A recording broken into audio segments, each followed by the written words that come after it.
비가 내리는 한강 다리 위에서 나는 그녀의 목소리를 들었다. 아니, 들은 척했다.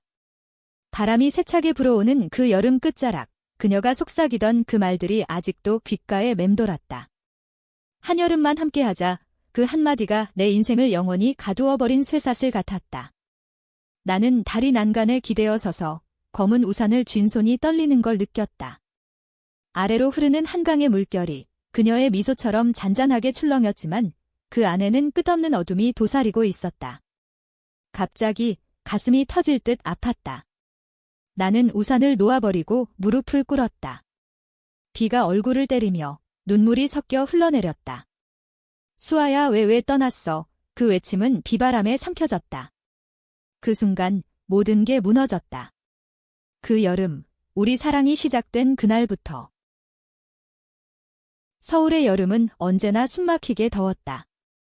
7월 중순, 나는 회사에서 퇴근 후 지친 몸으로 집으로 향하는 버스 안에서 창밖을 멍하니 바라보고 있었다. 25살, 평범한 사무직 여직원 지은.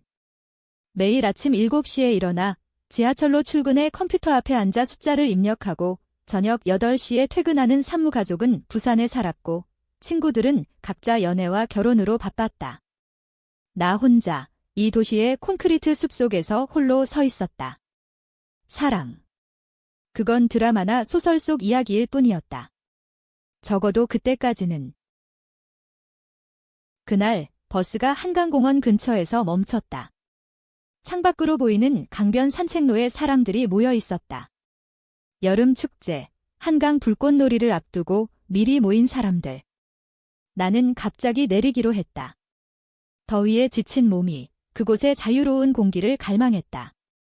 강변에 도착하니 공기 중에 구운 고기 냄새와 웃음소리가 가득했다. 나는 모래사장 가장자리에 앉아 맥주 캔 하나를 사서 홀짝였다. 불꽃이 터지기 전에 고요함이 좋았다. 주변에 커플들이 많았지만 나는 신경 쓰지 않았다. 그냥 이 순간을 즐기고 싶었다. 그때 그녀가 나타났다. 수아. 긴 검은 머리를 바람에 흩날리며 하얀 원피스를 입은 여자. 그녀는 산책로를 따라 천천히 걷다가 내 옆에 멈춰섰다.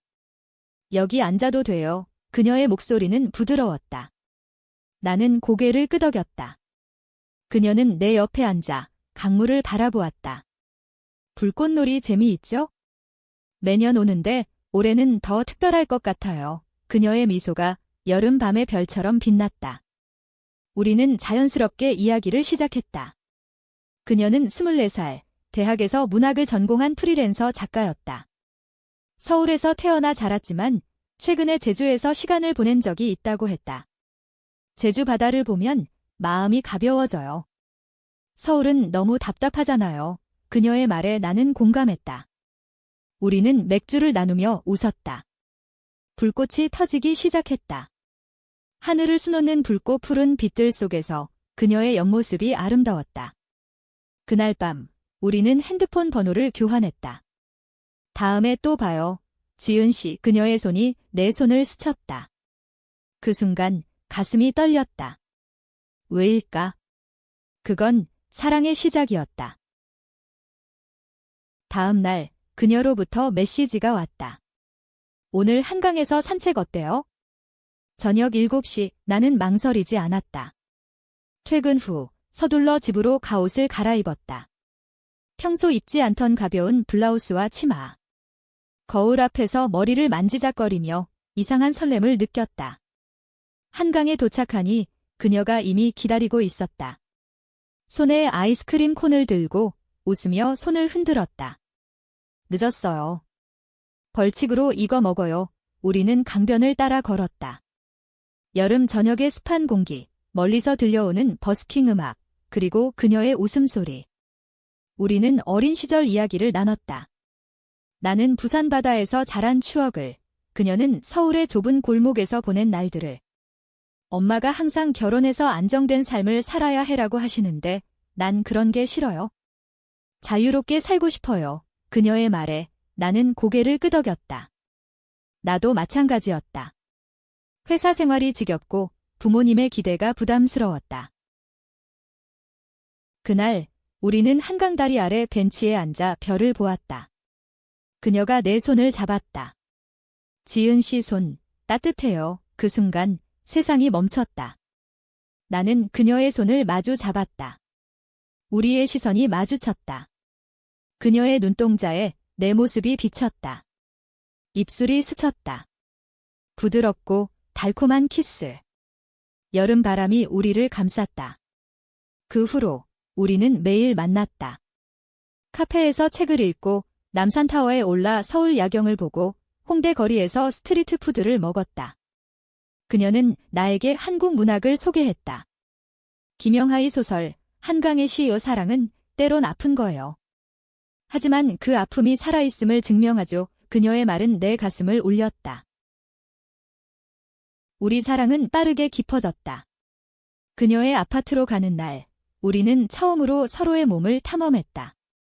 그녀의 피부는 부드러웠고 숨결은 뜨거웠다.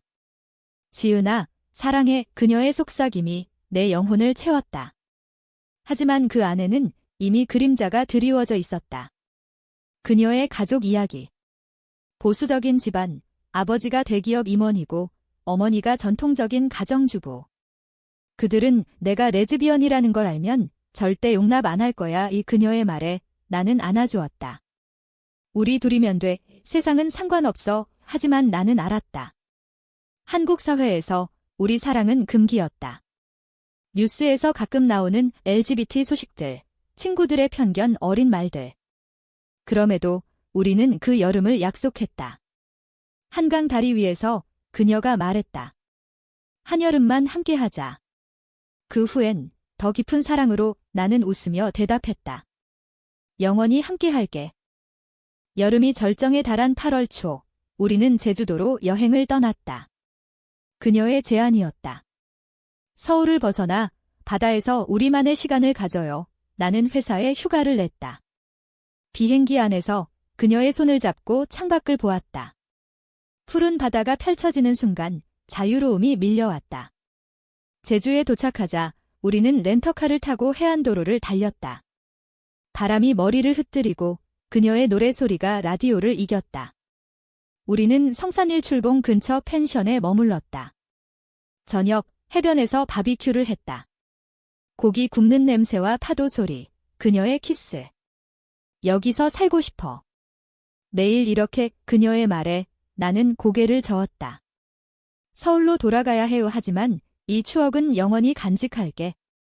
제주에서의 나날은 꿈 같았다. 아침에 일어나 해변 산책, 낮에 카페에서 책 읽기, 밤에 서로를 안고 잠들기. 그녀는 나에게 제주 전설을 들려주었다. 할망의 이야기 알아? 사랑 때문에 바다가 된 여인. 우리처럼 영원한 사랑을 꿈꾸는 거야. 나는 그녀의 무릎에 머리를 기대고 웃었다. 하지만 여행 중에 작은 균열이 생겼다. 그녀의 핸드폰에 온 전화. 어머니였다. 수아야, 언제 서울로 올라와? 소개팅 할 사람 있어. 그녀는 전화를 끊고 얼굴이 창백해졌다. 엄마가 또 난 그런 거 싫다고 했는데 나는 그녀를 안아주었다. 괜찮아. 우리는 강해. 하지만 그날 밤 그녀는 잠을 이루지 못했다. 나는 그녀의 등을 토닥이며 속으로 걱정했다. 우리 사랑이 현실의 벽에 부딪히고 있었다. 서울로 돌아온 후 우리의 일상은 더 달콤해졌다. 하지만 동시에 압박이 시작되었다. 회사에서 동료가 물었다. 지은 씨, 남자친구 없어? 결혼 생각은? 나는 웃으며 얼버무렸다. 집에 가면 엄마의 전화. 부산 내려와. 좋은 사람 소개시켜줄게. 나는 거절했다. 수아와의 만남은 비밀스러웠다. 우리는 주말에만 제대로 시간을 보냈다. 한 번은 인사동 골목에서 차를 마시다 우연히 그녀의 지인을 만났다. 수아야, 이쪽은. 수아는 당황하며 친구야 라고 했다. 그 후 그녀는 울었다. 미안해, 지은아. 아직 준비가 안 돼. 나는 이해했다. 한국에서 레즈비언 커플은 숨겨야 하는 존재였다. 사회의 시선, 가족의 기대, 법조차 우리를 인정하지 않았다. 하지만 그럼에도 우리의 사랑은 피어났다. 8월 중순, 우리는 한강에서 피크닉을 했다. 돗자리에 도시락을 펴고 그녀가 가져온 김밥과 과일을 먹었다. 주변에 가족 단위 사람들이 많았지만 우리는 우리만의 세계에 빠졌다. 그녀가 갑자기 말했다. 지은아, 나 해외로 갈까 생각 중이야. 캐나다, 친구가 있어서 내 가슴이 철렁 내려앉았다. 왜? 우리 때문에. 그녀는 고개를 저었다. 아니, 그냥 자유를 찾고 싶어. 여기서는 숨쉬기 힘들어. 나는 그녀의 손을 잡았다. 나랑 같이 가. 둘이서. 그녀는 미소 지었지만 눈빛이 흔들렸다. 그날 밤, 우리는 사랑을 나누며 약속했다. 어떤 일이 있어도 함께 할게. 그러나 갈등은 서서히 쌓였다. 수아의 가족이 그녀를 압박했다. 아버지의 생일 파티에 참석하라는 전화, 어머니의 눈물 섞인 메시지. 너 혼자 살면 어떻게 해? 결혼해야 안정돼. 수아는 점점 지쳐갔다. 한 번은 우리 데이트 중에 갑자기 울음을 터뜨렸다. 난 정상적인 딸이 아니야. 엄마 아빠를 실망시켰어. 나는 그녀를 안고 속삭였다. 너는 완벽해. 우리 사랑은 아름다워. 하지만 그녀의 마음속에 죄책감이 싹트고 있었다. 나는 그것을 느꼈다. 한국의 유교 문화, 가족 중심의 사회가 우리를 옥죄고 있었다. 친구들조차 수아가 이상해. 갑자기 해외가 라고 수근거렸다. 나는 홀로 버텼다. 그녀를 지키기 위해. 여름이 끝나갈 무렵 우리는 북촌 한옥마을로 갔다. 고즈넉한 한옥 골목을 걸으며 전통차를 마셨다. 그녀가 말했다. 지은아, 나 결심했어. 가을에 캐나다로 갈게. 하지만 너는 여기 있어? 내 삶을 포기하지 마. 나는 충격을 받았다. 왜? 나 없이. 그녀는 눈물을 글썽였다. 미안해. 가족 때문에 나 때문에 너까지 고통받게 할 수 없어. 우리는 그날 크게 다퉜다. 너 혼자 가면 나 어떡해? 우리 약속은 뭐야? 그녀는 고개를 숙였다. 한여름만 함께 하자고 했잖아. 그 여름은 영원히 간직할게. 그 말은 이별의 예고였다. 나는 울며 그녀를 끌어안았다. 하지만 이미 균열은 깊어져 있었다. 9월이 다가오자 공기는 서늘해졌다. 여름의 더위가 사라지며 우리의 사랑도 식어가는 듯 했다. 수아는 캐나다 비자를 준비했다. 서류를 모으고 항공권을 예약했다. 나는 그녀의 아파트에 가서 짐을 싸는 그녀를 지켜보았다. 이 책은 가져갈게. 너가 준 거. 그녀가 웃으며 말했다. 하지만 그 미소 뒤에 슬픔이 스며들었다. 우리는 여전히 사랑을 나누었지만 키스에는 작별의 맛이 났다. 수아야, 제발 생각해봐. 같이 가자. 나는 매일 애원했다. 그녀는 고개를 저었다. 너는 회사, 가족이 있어? 난 도망치는 거야? 자유를 찾으러. 그 무렵 나는 내 삶도 흔들리고 있었다. 회사에서 승진 소식이 왔지만 기쁘지 않았다. 동료들의 축하 속에 외로움이 커졌다. 집에 가면 엄마의 전화. 지은아, 요즘 왜 이렇게 피곤해 보여? 남자 만난 적 없어. 나는 거짓말을 했다. 바빠서 그래. 하지만 속으로는 수아를 생각하며 울었다. 우리 사랑은 한국 사회의 거울이었다. 보수적인 가치관, 결혼과 출산을 강요하는 문화. LGBT 커뮤니티는 있었지만 여전히 지하에 숨어 있었다. 나는 온라인 포럼에서 비슷한 이야기를 읽었다. 파트너가 가족 때문에 떠났어. 후회돼. 그 글들이 내 미래를 예견했다. 한 번은 수아의 어머니를 만날 뻔했다. 그녀의 집 근처 카페에서 기다리다 우연히 마주쳤다. 수아 어머니, 그녀는 나를 보며 미소 지었다. 지은 씨. 수아가 자주 언급하네. 좋은 친구구나. 나는 안도했다. 하지만 그녀의 눈빛에 탐색하는 기색이 있었다. 수아가 요즘 이상해. 무슨 일 있나? 나는 아니에요. 그냥 피곤한가 봐요라고 대답했다. 그 후 수아에게 말했다. 엄마가 날 봤어. 괜찮아. 그녀는 창백해졌다. 아빠가 알면 큰일 나. 그날부터 그녀는 더 멀어졌다. 전화도 적게 오고 만남도 피했다. 갈등이 최고조에 달한 건 추석 직전이었다. 수아의 가족 모임에 그녀가 불려갔다. 나는 홀로 한강에 앉아 기다렸다. 밤늦게 그녀로부터 메시지가 왔다. 미안해.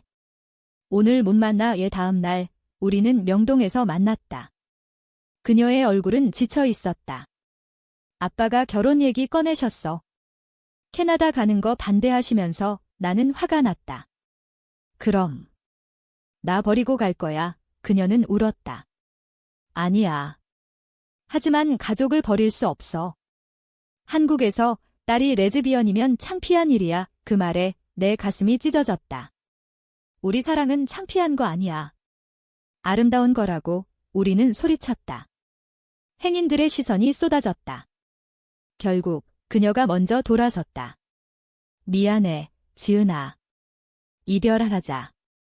그날 밤 나는 집으로 가서 울었다. 베개에 얼굴을 묻고 그녀의 냄새를 맡았다. 왜 우리 사랑은 이렇게 약한가? 한국의 전통, 효도라는 이름의 족쇄. 나는 부모님에게 솔직히 털어놓고 싶었다. 하지만 그럴 용기가 없었다. 다음 날 회사에서 실수를 저질렀다. 상사가 꾸중했다.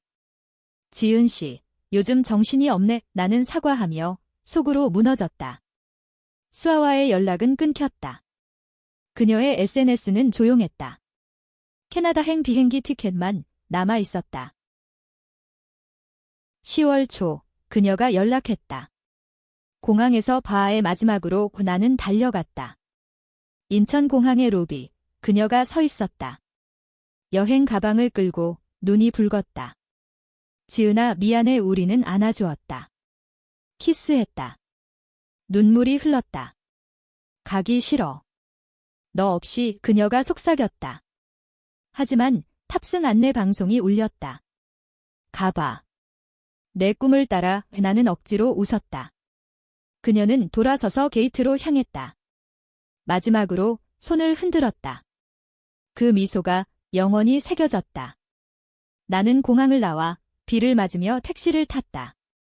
한강으로 가주세요. 그 후 나는 변했다. 매일 한강을 걸었다. 그녀가 떠난 그 다리에서 바람이 차가워졌지만 여름의 기억이 생생했다. 회사에서는 승진했지만 기쁘지 않았다. 친구들은 새 남자친구 소개해줄까? 라고 했지만 나는 거절했다. 내 마음은 여전히 그녀에게 갇혀 있었다. 크리스마스가 다가오자 가족 모임에 갔다. 부산 집에서 엄마가 물었다. 지은아, 왜 이렇게 야위었어? 무슨 일 있었어? 나는 아무것도 아니에요. 라고 했다. 하지만 밤에 방에서 울었다. 수아의 메시지, 캐나다에서 온 사진들. 새로운 삶 시작했어. 너도 행복해져. 겨울이 깊어지자 서울은 눈으로 뒤덮였다. 나는 여전히 한강을 걸었다. 눈 쌓인 산책로, 얼어붙은 강물. 그녀의 그림자가 보이는 듯 했다. 직장에서 새로운 프로젝트를 맡았다. 바쁜 나날이 나를 채웠지만 밤이 되면 공허했다. 한 번은 LGBT 모임에 갔다. 홍대 근처 커뮤니티 센터에서 비슷한 사람들을 만났다. 나도 파트너 잃었어. 가족 때문에 누군가의 이야기가 내 가슴을 파고들었다. 우리는 함께 울고 웃었다. 너희 사랑은 소중해. 포기하지 마. 그 말들이 위로가 되었다. 하지만 수아를 잊을 수 없었다. 1월, 새해가 밝았다. 나는 결심했다. 그녀를 찾아 캐나다로 갈까? 티켓을 검색했지만 주저했다. 회사, 부모님, 이 모든 삶을 버릴 용기가 없었다. 대신 편지를 썼다. 수아야, 내가 떠난 후 나는 여전히 그 여름에 갇혀 있어. 하지만 내 행복을 빈다. 사랑해 메일로 보냈다. 답장은 없었다. 대신 그녀의 SNS에 새로운 사진. 캐나다의 눈 덮인 거리, 미소 짓는 그녀. 옆에 누군가의 손 남자. 아니, 여자. 새로운 사랑. 내 가슴이 아팠다. 배신감이 밀려왔다. 한여름만 함께 하자고 했어? 그런데 왜? 그 후 나는 그녀를 지웠다. 연락처, 사진, 모든 걸 하지만 마음속에서 지워지지 않았다. 봄이 왔다. 벚꽃이 피는 4월, 나는 남산을 올랐다. 케이블카에서 서울을 내려다보았다. 수아야, 나도 자유로워질게 나는 속으로 다짐했다. 회사에서 승진 후 새로운 팀을 이끌었다. 동료들과의 유대가 생겼다. 한 번은 술자리에서 솔직히 털어놓았다. 나 레즈비언이야. 파트너와 헤어졌어. 동료들은 놀랐지만 안아주었다. 괜찮아. 지은 씨, 우리 편이야. 그 순간 한국 사회가 조금 변한 걸 느꼈다. 젊은 세대, 조금씩 열린 마음. 하지만 운명은 장난쳤다. 5월, 우연히 그녀를 만났다. 명동거리, 쇼핑 중에. 그녀가 서울에 왔다. 캐나다에서 휴가로. 지은아, 그녀의 목소리가 떨렸다. 우리는 카페로 들어갔다. 그녀의 얼굴은 여전했다. 더 아름다워졌다. 캐나다 어때? 나는 물었다. 그녀는 웃었다. 좋아. 자유로워. 하지만 너 생각해. 우리는 이야기를 나눴다. 그녀의 새로운 삶, 가족과의 화해 시도. 아빠가 아직 모르지만 엄마는 조금 이해해 주셨어. 나는 고개를 끄덕였다. 하지만 속으로는 아팠다. 새로운 사람 만났어. 그녀는 시선을 피했다. 아직 아니. 그날 우리는 호텔로 갔다. 오랜만에 포옹, 키스. 열정적이었다. 하지만 아침에 그녀가 말했다. 지은아, 이건 실수야. 난 캐나다로 돌아갈 거야. 배신이었다. 왜 또 떠나? 우리 사랑은 뭐였어? 나는 소리쳤다. 그녀는 울었다. 미안해. 가족, 사회 아직 준비 안 됐어. 너도 고통받지 마. 그녀는 떠났다. 다시. 그 후 나는 무너졌다. 직장에서 병가를 냈다. 집에 누워 여름의 기억을 되새겼다. 한강 불꽃놀이, 제주 바다, 우리의 약속. 여름이 다시 왔다. 6월, 더위가 시작되었다. 나는 한강으로 갔다. 그 다리에서 그녀의 목소리를 들었다. 환청이었다. 한여름만 함께하자. 나는 울었다. 하지만 이번엔 일어났다. 이제 떠날게. 나는 결심했다. 부모님께 편지를 썼다. 엄마, 아빠, 저 레즈비언입니다. 사랑했던 사람이 있었어요. 이해해 주세요. 보내기 전 망설였다. 하지만 보냈다. 답장은 빨랐다. 지은아, 충격이야. 하지만 내 딸이야. 언제든 와. 눈물이 흘렀다. 가족의 사랑이 나를 지탱했다. 여름 절정, 7월. 나는 제주로 혼자 떠났다. 그녀가 사랑했던 그곳. 펜션에 머물며 해변을 걸었다. 파도 소리가 내 마음을 씻어주었다. 수아야, 고마워. 내 덕에 나 자신을 찾았어. 나는 속으로 말했다. 제주에서 나는 글을 썼다. 우리의 이야기를. 소설처럼 감정을 쏟아냈다. 한국 문학의 전통처럼 세밀한 감정 묘사. 그 여름, 그녀는 내 별이었다. 떠난 후 나는 태양이 되었다. 완성된 원고를 출판사에 보냈다. 거절될 줄 알았지만 반응이 왔다. 감동적입니다. 출간 제안해요. 서울로 돌아온 후 삶이 변했다. 책이 출간되었다. 제목, 한여름의 약속. 익명으로, 하지만 LGBT 커뮤니티에서 화제가 되었다. 인터뷰에서 나는 솔직했다. 이 사랑은 한국 사회의 아픔을 반영해요. 하지만 희망도 있어요. 부모님은 책을 읽고 울었다. 미안해, 지은아. 우리가 몰랐어. 우리는 부산에서 만났다. 바다 앞에서 안아주었다. 이제 내 삶을 살아. 그 말에 자유를 느꼈다. 수아로부터 연락이 왔다. 책 봤어. 울었어. 미안해. 나는 답했다. 괜찮아. 내 덕이야. 우리는 통화했다. 그녀의 목소리 여전했다. 캐나다에서 잘 지내. 하지만 서울이 그리워. 나는 웃었다. 언제든 와. 친구로 오. 하지만 속으로는 여전히 사랑했다. 8월 불꽃놀이 날 나는 한강에 갔다. 혼자 불꽃을 보았다. 하늘의 빛들 속에 그녀의 미소가 보였다. 이번엔 슬프지 않았다. 오히려 감사했다. 갈등은 끝나지 않았다. 책 출간 후 비난이 왔다.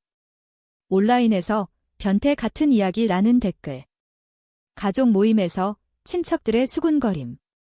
하지만 지지자들도 많았다. 젊은 여성들 감사해요. 용기 줬어요. 그 메시지들이 나를 강하게 했다. 나는 커뮤니티 활동을 시작했다. 서울 LGBT 센터에서 강연을 했다. 사랑은 성별을 초월해요. 한국에서도 변할 거예요. 청중의 박수, 눈물. 그 순간 우리의 사랑이 헛되지 않았다. 9월 수아가 돌아왔다. 캐나다를 포기하고 서울로. 가족과 화해했어. 아빠가 받아들여 주셨어. 그녀의 말에 나는 놀랐다. 우리는 카페에서 만났다. 그녀의 손 떨렸다. 지은아, 다시 시작할 수 있을까? 나는 망설였다. 배신의 상처가 아팠다. 시간이 필요해. 우리는 친구부터 시작했다. 산책, 대화. 그녀의 변화 느껴졌다. 너 덕에 나 용기 냈어. 책 읽고 엄마한테 털어놨어. 하지만 새로운 충돌이 왔다. 그녀의 전 연인, 캐나다에서 온 여자. 수아가 날 버렸어. 라는 메시지. 수아는 울었다. 미안해. 그건 실수였어. 진짜 사랑은 너야. 나는 화가 났다. 또 배신할 거야. 우리는 다퉜다. 한강 다리에서 소리쳤다. 왜 항상 나 혼자 아파? 그녀는 무릎 꿇었다. 제발 믿어줘. 이제 영원히 함께할게. 그 후 우리는 천천히 재회했다. 10월 단풍이 물든 남산에서 그녀가 말했다. 한여름만이 아니야. 모든 계절 함께하자. 나는 고개를 끄덕였다. 우리의 키스 부드러웠다. 가족 소개도 했다. 내 부모님은 그녀를 환영했다. 수아 씨, 예쁘네. 지은이 행복해 보이네. 그녀의 부모님도 처음엔 어색했지만 점점 받아들였다. 사랑이 뭐든 행복하면 돼. 어머니의 말. 크리스마스, 우리는 함께 보냈다. 한옥마을에서 전통 케이크 먹고 눈 내리는 거리 걸었다. 새해, 우리는 동거를 시작했다. 작은 아파트, 우리의 공간. 한국 사회는 여전히 어렵지만 우리는 서로를 지켰다. 나는 책 2번째를 썼다. 겨울의 재회. 이번엔 희망의 이야기. 여름이 다시 왔다. 2026년 7월, 한강 불꽃놀이. 우리는 손잡고 섰다. 기억나. 여기서 만났어. 그녀가 웃었다. 나는 대답했다. 한여름만 함께 하자고 했지? 하지만 이제 영원히 불꽃이 터졌다. 우리의 사랑처럼 밝고 뜨겁게. 나는 더 이상 그 여름을 떠나지 못하는 게 행복한 감옥임을 알았다. 아니, 자유였다. 사랑의 자유. 그리고 우리는 살았다. 서울의 콘크리트 속에서 꽃처럼 피며, 가족의 축복 아래, 친구들의 응원 속에, 한국의 변화처럼 우리의 사랑도 피어났다. 반짝이는 별들처럼 영원히.